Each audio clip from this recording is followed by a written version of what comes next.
Hey guys, quick one today. Should have been a Cowboy, Toby Keith, the late great. Great song to play and sing. It's very easy to, you just got to get the tempo down. Other than that, it's 4 chords, changing the whole time. The whole time you're making the same progression. G, down to D, C, back to D. You're always coming back to that D. G.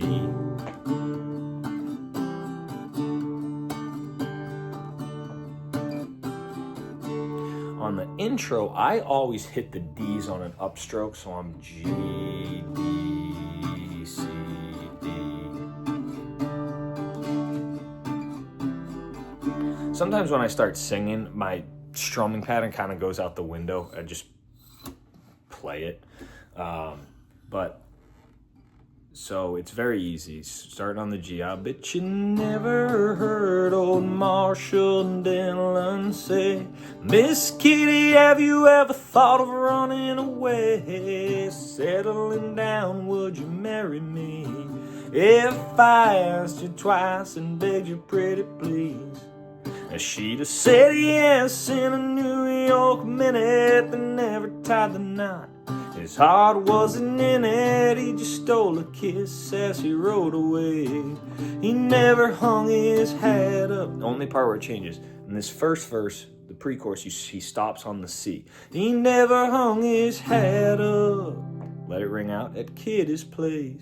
For the chorus, jump right back in that same progression, starting with G. I should have been a cowboy. I should have learned to rope and ride. I'd be wearing my 6-shooter, riding my pony on a cattle drive, stealing a young girl's hearts,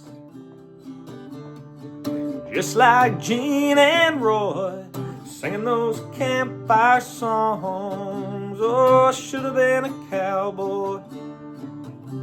Right back into it. I might have had a sidekick with funny name. The only difference on the second verse, instead of that on the first pre-chorus verse where he stops and let the C ring out, you come back to the D on this one. So it's like a dream in my eye and a prayer. You let it ring, but then come to the D. So dream in my eye and a prayer in my heart. So come back to the D before you hit the chorus, whereas on the first verse, just lets the C ring out, doesn't come to the D, and then jumps into the chorus, D, C, G, D. So that's it. A really easy song to play. I love playing this one. This is like my #1 campfire. Just sitting around, want to play a song. It's a quick song, easy song. There's no bridge, so it's those 4 chords. The only little change is the pre-chorus there. If you can get the strum pattern and the tempo down, it's a real easy one. So, hope you enjoyed. Thanks.